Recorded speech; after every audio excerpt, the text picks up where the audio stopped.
Olá! Na aula de hoje, aprenderemos como implementar um controlador PID digital para controlar a temperatura do aquecedor do nosso kit.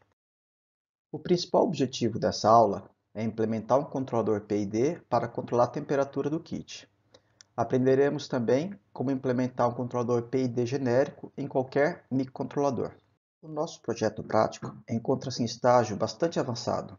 Já aprendemos a utilizar e configurar todos os periféricos do microcontrolador que precisamos para implementar o sistema de controle de temperatura. Então, em todos esses cursos anteriores, nós vimos como configurar botões, splitting LEDs, como controlar um display LCD, display de 7 segmentos, fazer uma conversão AD para obter uma temperatura do sensor de temperatura, controlar sinais PWMs, implementar um protocolo de comunicação via UART. E agora falta uma parte fundamental do sistema, que é implementar o controlador de temperatura. E é isso que aprenderemos nessa aula. Implementaremos um controlador PID. E eu dou duas sugestões principais para vocês. A primeira, para simplificar o controle, recomendo que vocês controlem somente a potência do aquecedor e mantenham a potência do cooler fixa, um valor entre 50% e 100% Duty Cycle. Eu falei para vocês no começo do curso que vocês poderiam usar o aquecedor e o cooler e continuo deixando vocês poderem usar os dois se quiserem, controlar os dois. Só que fica mais difícil fazer o controle assim e eu vou ensinar para vocês como construir um controlador PID com somente um atuador. Então, no caso, usaremos como atuador o aquecedor, que é o mais comum em sistemas de controle de temperatura. Caso alguém tenha conhecimento e queira usar o cooler variando também a potência, pode usar. Mas a teoria de controle que a gente vai utilizar aqui mais simples vai permitir a gente ter somente um atuador. Uma outra coisa, o sistema de controle, o controlador, ele deve ser periódico, certo? Então, periodicamente deve ser feita a leitura do sensor de temperatura e deve ser calculado qual o valor de atuação, de potência, pelo controlador e deve-se atuar no controlador, que no caso é o aquecedor, modificando seu PWM. Perfeito? E eu recomendo para vocês uma taxa de atualização de 100 milissegundos.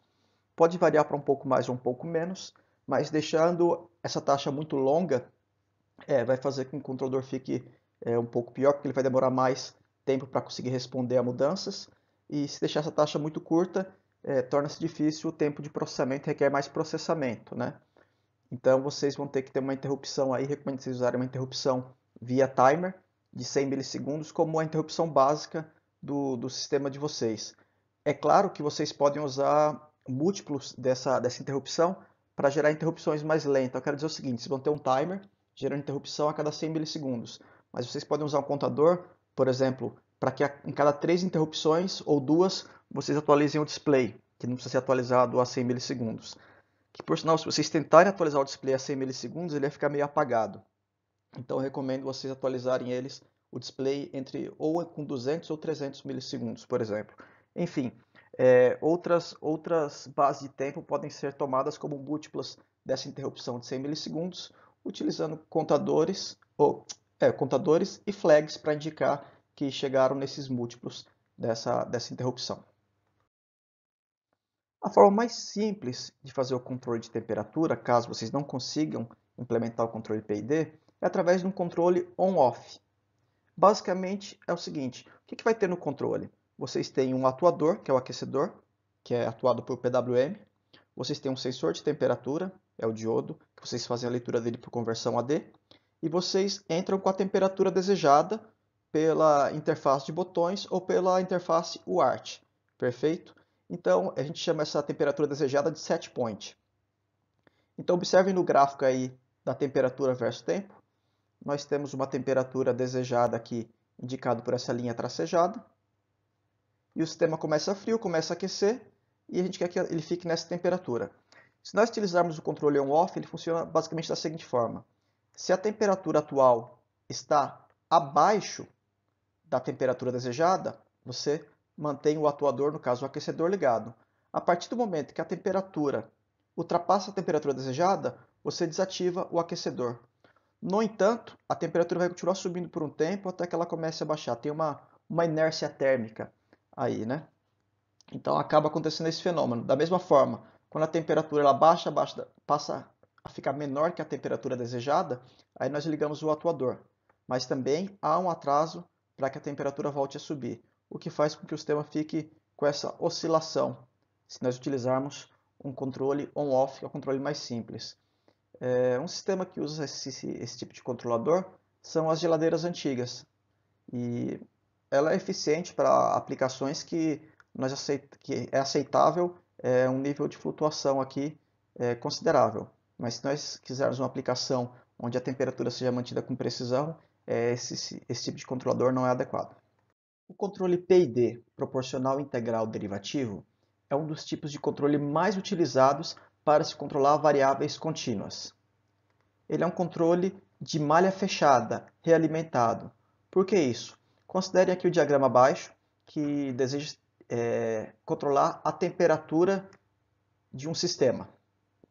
Perfeito? Ele é de malha fechada porque a temperatura que você deseja controlar é lida através de um sensor de temperatura e ela é comparada com o valor desejado de temperatura que a gente chama de referência. Então, a partir da diferença entre o valor desejado e o valor atual, o circuito controlador PID decide como atuar na planta, no caso um aquecedor, para mantê-lo na temperatura desejada. E no caso ele atua através de sinais PWM. O circuito controlador PID ele pode ser analógico ou digital. Vamos estudar agora aqui como que é a saída do controlador, que é justamente o sinal aqui, ó, que alimenta o módulo atuador.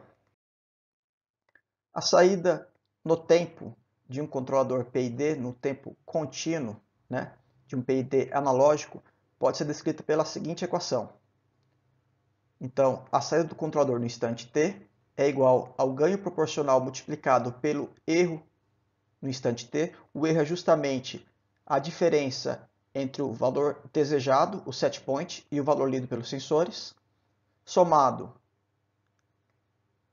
ao ganho integral, da integral do erro no tempo de 0 até o tempo atual,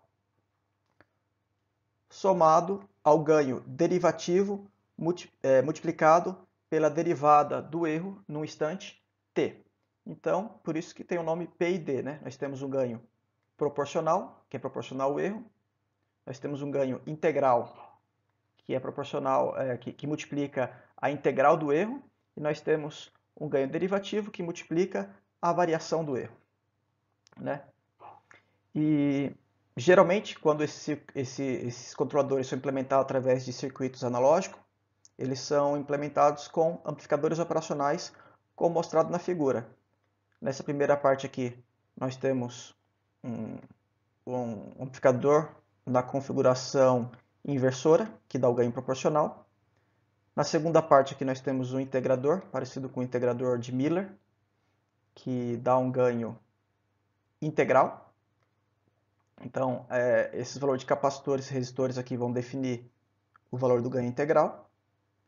E por último aqui nós temos o ganho derivativo, que o valor desses resistores e esse capacitor aqui também definirá o ganho KD, que é esse último bloco aqui. E essa parte do circuito aqui, esse amplificador diferencial aqui, ele calcula a diferença do valor desejado, aqui o set point, com o valor lido pelo sensor. E aqui nós temos a somatória de todos os ganhos, né? O proporcional, o integral e o derivativo, que é enviado para o atuador. Muito simples, né? Essa equação aqui, no tempo contínuo, pode ser discretizada no tempo da seguinte forma, conforme mostrado aqui embaixo, onde nós teremos a saída do controlador no instante da amostra n no tempo, né? Vai ser igual ao erro nesse instante multiplicado por Kp.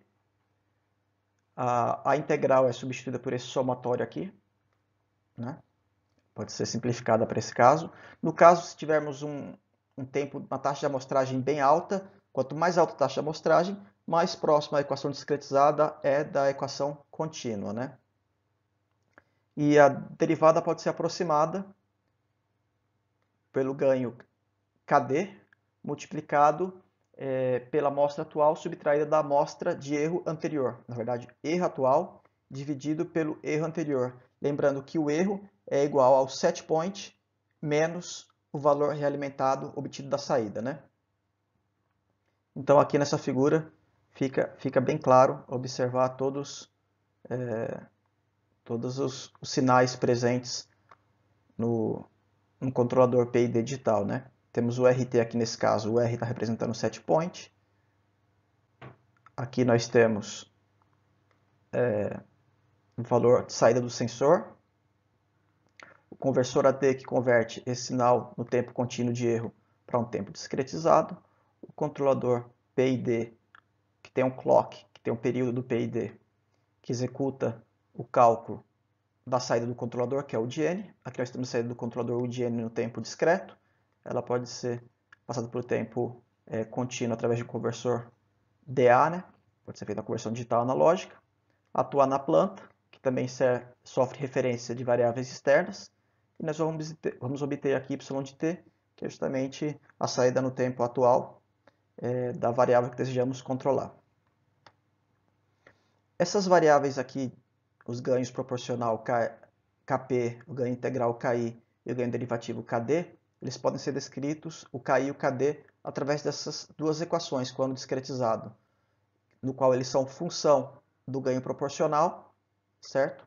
Multiplicado, no caso do Ki, pelo período do conversor AD, o período de discretização, né? Período de amostragem, e dividido pelo tempo de integração, que é um parâmetro do controlador, que existem várias técnicas para identificar esse período aqui que vocês devem ter estudado na teoria de controle. O ganho derivativo, ele pode ser descrito como ganho proporcional multiplicado pelo tempo de derivação, TD, dividido pelo período de amostragem. Perfeito? Como nós levantaremos os valores desses ganhos KI, KD e KP de forma empírica, de forma experimental, nós não precisaremos utilizar essas equações. Podemos considerar cada um independente, não é necessário, mas para algumas técnicas de controle é necessário que vocês usem essas equações. Vejam como é simples implementar um controlador PID digital em linguagem C. Inicialmente, foi definido um tipo a partir de uma estrutura, que essa estrutura armazena o valor dos ganhos proporcional, integral e derivativo do controlador, armazena o erro anterior do controlador, da iteração anterior, que é utilizado para o cálculo do ganho derivativo, e armazena também a soma dos erros de entrada do controlador, que é utilizado para o cálculo do ganho integral do controlador.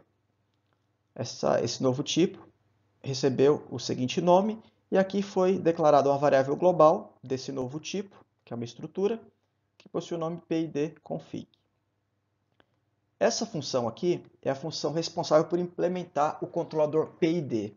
Ela deve ser chamada periodicamente e deve receber como entrada o valor do sensor da variável que você deseja controlar, o valor atual da variável que você deseja controlar e o valor desejado dessa variável. E irá retornar o valor de U de t, né? Que é a saída do controlador que deve ser enviado para o atuador. Aqui são declaradas algumas variáveis intermediárias. A f_error recebe o erro, que nada mais é do que o valor desejado, o set point, menos o valor atual. Na estrutura, o campo que recebe a soma dos erros é incrementado com o erro dessa iteração. E essa variável f_difference, que é utilizado para o cálculo do ganho derivativo, recebe o valor do erro da iteração anterior menos o erro atual, que foi calculado aqui nessa linha, né?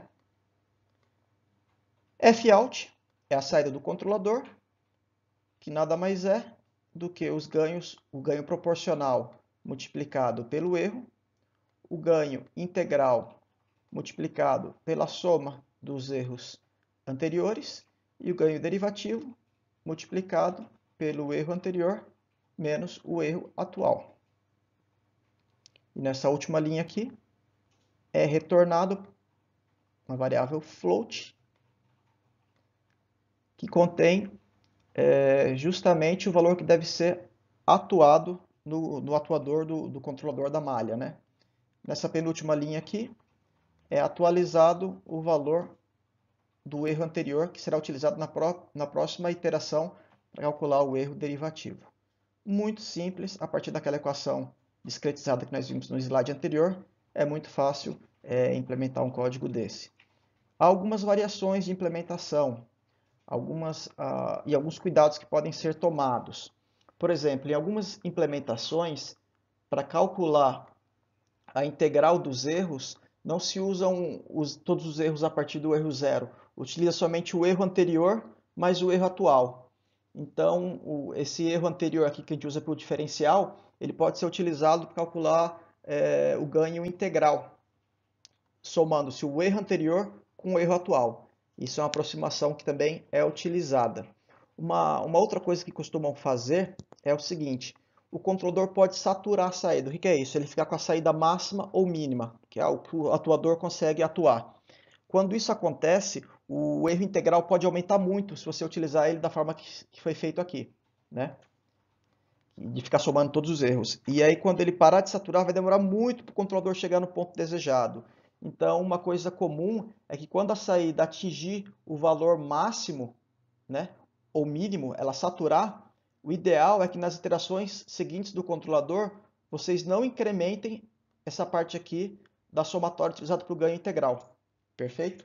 Se a saída saturar, vocês devem botar um if aqui nessa linha aqui onde calcula a soma, que é utilizada para integral. Se a saída estiver no valor máximo ou mínimo, não efetuar esse incremento aqui.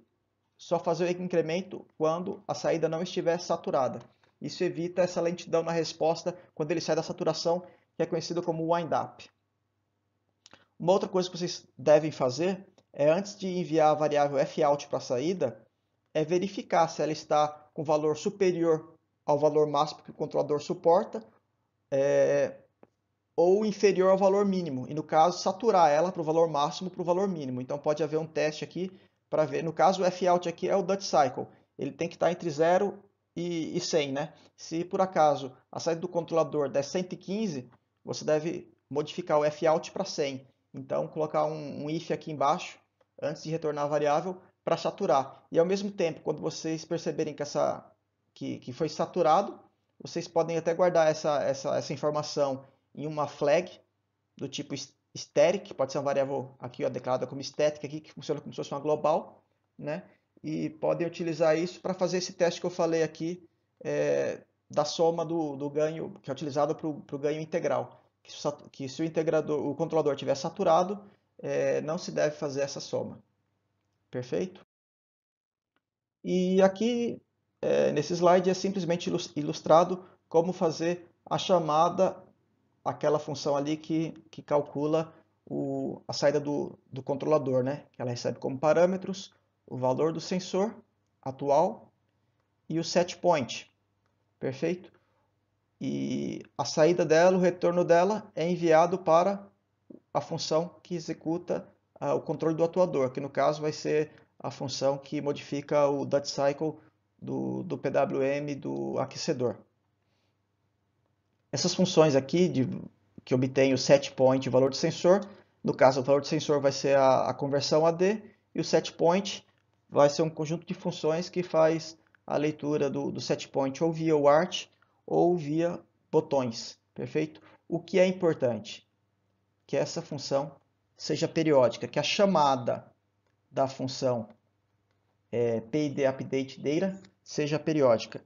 E eu recomendo para o nosso caso aqui nós utilizarmos 100 milissegundos. Então nós vimos que implementar o controlador PID digital é muito simples.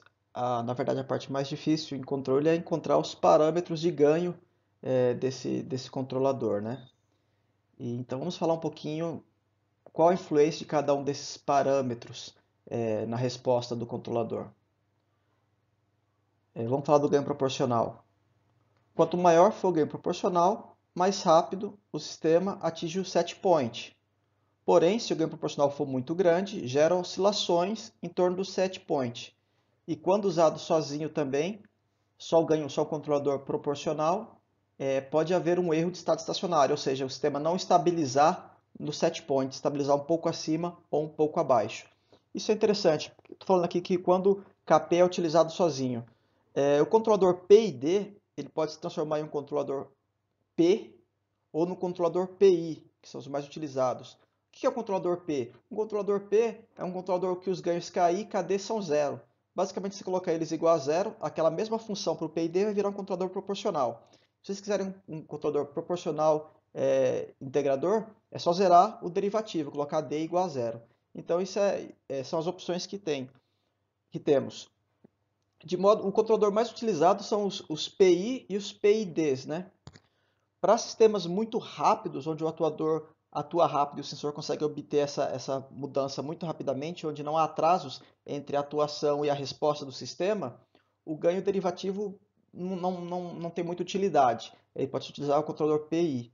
Mas em nosso caso, onde a resposta da planta é lenta, tem um atraso, quando você envia o comando para aquecer, até o resistor aquecer, até o sensor de temperatura perceber, vai haver um atraso aí, o ganho derivativo é bastante importante. Pois bem, voltando, o ganho proporcional, quanto mais rápido, maior ele, mais rápido atinge o valor desejado, porém, ele pode gerar oscilações se ele for muito grande. Então, tem um equilíbrio aí, né? Porque a gente não quer oscilações também quando a gente chega no set point. E também, quando utilizado sozinho, o ganho proporcional, ele pode gerar um erro de regime, que a gente chama de offset, né? O ganho integral elimina esse erro de regime. A principal função dele é zerar o erro de regime, né? Eliminar o erro de regime, fazer que quando o controlador se estabilize, o erro seja igual a zero. E além disso, ele torna a resposta do controlador mais rápida. Porém, tem uma desvantagem que é aumentar o overshoot, né? Que é a primeira vez que ele passa do set point pode ser maior quanto maior for o ganho integral. E como eu falei para vocês no slide anterior, quando a saída do controlador saturar, é recomendável desativar o ganho integral para evitar o INDAP, aquele fenômeno em que o controlador demora para chegar no set point de novo quando a saturação termina, quando ele sai da saturação. O ganho derivativo, ele fornece uma ação antecipativa, ele meio que prevê o que vai acontecer. Então, por exemplo, no controlador de temperatura, eu estou abaixo do set point, eu vou aquecer, só que se eu desligar no momento que der o set point, se eu diminuir de uma vez o controle, ele vai passar do set point, vai dar um overshoot alto. E é como se o ganho derivativo percebesse que ele vai estourar e já começa a diminuir a potência no aquecedor antes dele chegar no set point. Então, uma das principais contribuições é que ele diminui o overshoot e ele também aumenta a velocidade de resposta. Porém, tem uma desvantagem que torna o sistema mais sensível a ruídos.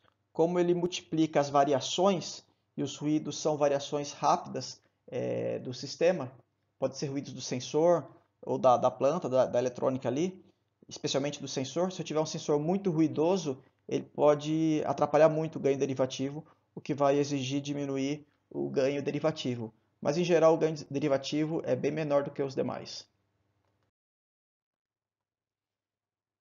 E como encontrar esses ganhos Kp, Ki e Kd? Existem vários métodos teóricos que vocês já estudaram lá em controle, com equações diferenciais, com transformada de Laplace, transformada Z, que vocês têm que levantar a equação de transferência da planta, etc., do controlador, né? Mas nós no curso aqui vamos utilizar métodos experimentais. Não é precisar levantar equação nenhuma da planta. Então, usar métodos experimentais para encontrar valores adequados para os ganhos de forma empírica.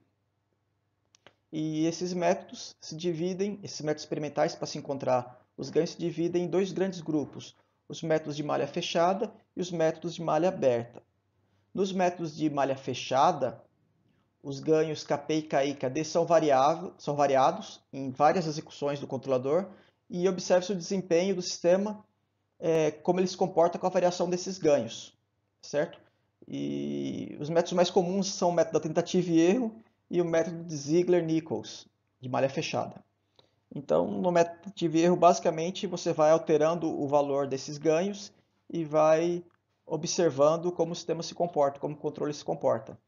E é totalmente aleatório? Não, não é aleatório.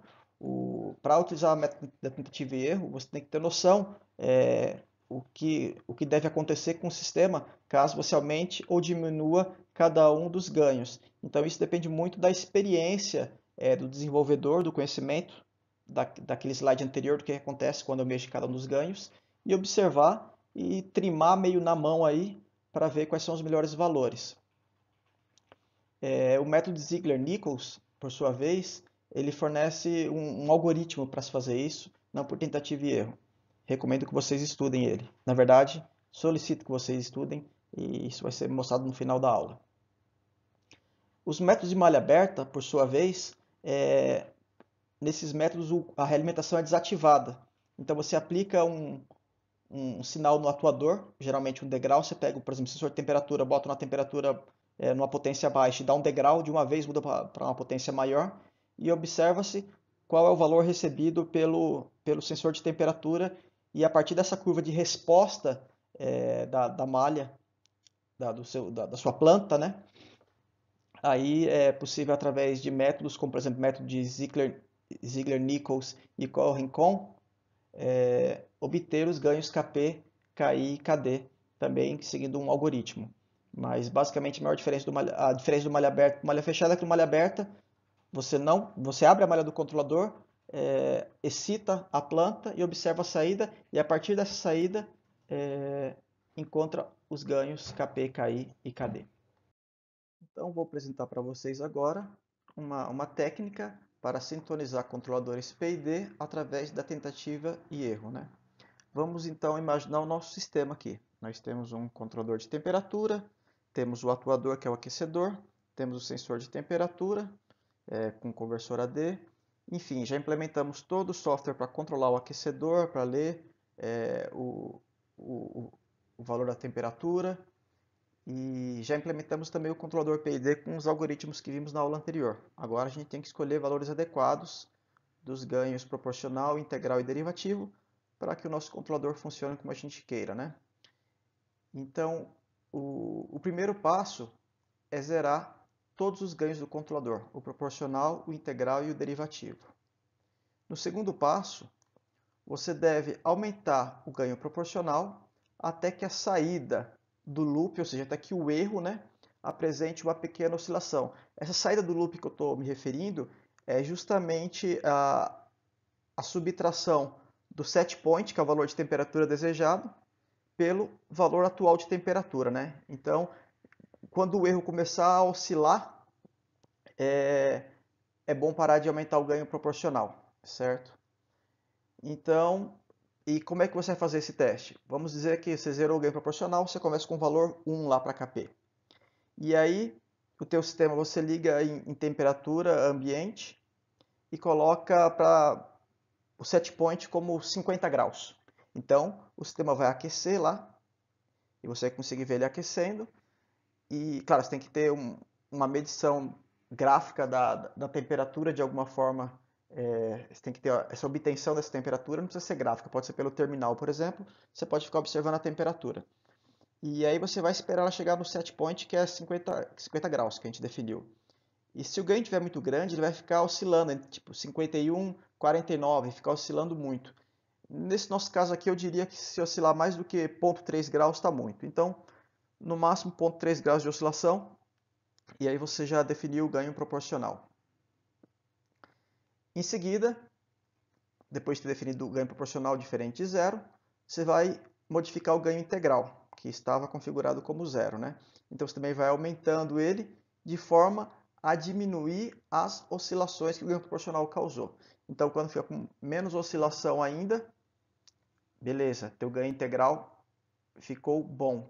Só que quando você aumentar o ganho integral, você vai perceber um efeito colateral, que é o aumento do overshoot, certo? Então ele vai começar, quando você, por exemplo, tiver em 30 graus e mandar aí para 50 graus o set point, você vai ver que ele pode dar um overshoot tipo ir até 52, depois ele volta e estabiliza. Que o KI, o ganho integral, ele evita as oscilações, mas ele gera esse overshoot inicial, né? E por fim, o que você pode fazer é aumentar o ganho derivativo, o KD, para diminuir o overshoot e ao mesmo tempo tornar o sistema mais rápido e até um pouco preditivo, digamos assim. Porque você vai ver que o aquecedor, isso é bastante interessante, quando você para de jogar potência no aquecedor, ele continua aquecendo por algum instante ainda, como se ele tivesse uma inércia, né? E quando você joga um ganho derivativo, ele meio que prevê isso daí e começa a diminuir a potência do aquecedor antes de chegar no set point. Perfeito?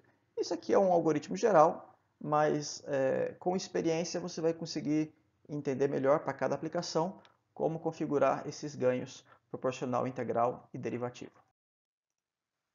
No exercício prático dessa semana, vocês devem inicialmente pesquisar as técnicas de sintonia para controladores PID. Vocês podem estudar os Ziegler-Nichols, de malha aberta e fechada, o Cohen-Kuhn e outras técnicas que vocês encontrarem na literatura e na internet. Com base nessa pesquisa, vocês devem selecionar uma ou mais técnicas que vocês considerem adequada para a sintonia do controlador desenvolvido na disciplina. E a segunda parte desse exercício que eu vou apresentar no slide a seguir, vocês devem implementar essa técnica de sintonia. Então, pensem em algo que seja viável, factível para vocês implementarem e que dê um bom desempenho para esse controlador que vocês estão desenvolvendo aqui na disciplina, um controlador de temperatura, né? E a segunda parte do projeto é implementar de fato um controlador PID para controlar a temperatura do aquecedor do kit utilizado na disciplina. Não só implementar, como também sintonizar o controlador, ou seja, identificar valores adequados para os ganhos proporcional, integral e derivativo. A parte do controle PID é tranquila, porque eu estou fornecendo para vocês os códigos fontes PID.C e PID.H que trazem a implementação do controlador PID, certo? Vocês devem integrar esses códigos ao projeto desenvolvido na aula anterior, na prática da semana 20, no qual vocês desenvolveram um código para obtenção da temperatura do aquecedor, né? Através do conversor analógico digital. E exibir também o valor, na aula passada, além de obter a temperatura, vocês poderiam controlar o cooler e exibir o valor da temperatura no display LCD. Nessa semana vocês terão que modificar um pouquinho esse código, além de colocar o controlador PID, obviamente, né, integrar o controlador PID ao código de vocês. Vocês têm que ver direitinho como fazer isso. Mas vocês também terão que alterar a parte do display LCD, que da forma que foi implementado na semana anterior, deveria exibir somente a temperatura atual. Mas, além disso, vocês devem colocar então o display para exibir o set point e o Duty Cycle atual do aquecedor. Lembrando que o Duty Cycle do aquecedor será definido pelo controlador PID automaticamente. Vocês não vão entrar com esse Duty Cycle. Vocês podem utilizar o cooler ou não, né? Eu diria para vocês que o mais simples é vocês não utilizarem o cooler. Deixe o cooler desligado e trabalhem só com o aquecedor nesse laboratório. É um caminho mais fácil, né? Então, qual é o objetivo? Vocês implementarem o controlador PID e vocês identificarem os ganhos proporcional, integral e derivativo que fazem com que o PID tenha um bom comportamento. E lembre-se daquela especificação, né, daquele requisito, que o overshoot deve ser no máximo de 1 grau Celsius. Então, vocês têm que pensar bem em como escolher os ganhos para que ele aqueça o mais rápido possível, mas que o overshoot seja de no máximo 1 grau Celsius em todas as situações. Então vejam como fazer isso, né?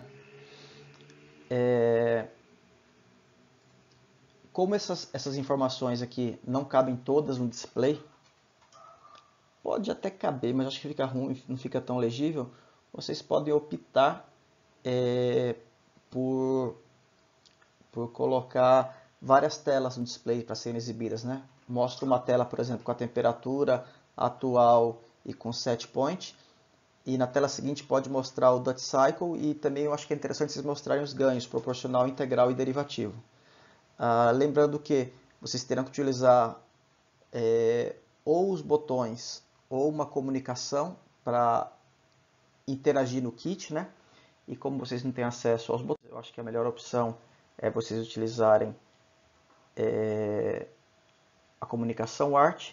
Então, pela comunicação ART, vocês devem definir os ganhos proporcional, integral e derivativo durante os experimentos para a sintonia do controlador, né? E vocês também definirão o set point através da comunicação ART. Então, deu para ver que pela comunicação ART vocês terão que terão que configurar esses 4 parâmetros, né? Os ganhos proporcional, integral e derivativo e o set point. Opcionalmente, vocês também podem receber o valor da temperatura atual, que vocês podem gerar um log aí para sintonizar o controlador, ou vocês podem observar pelo display mesmo na câmera e usar um cronômetro para medir os tempos, que vocês verão que vocês terão que medir aproximadamente esses tempos aí. É uma atividade um pouco difícil, tendo visto o acesso remoto, então vocês terão que fazer isso de forma aproximada, né?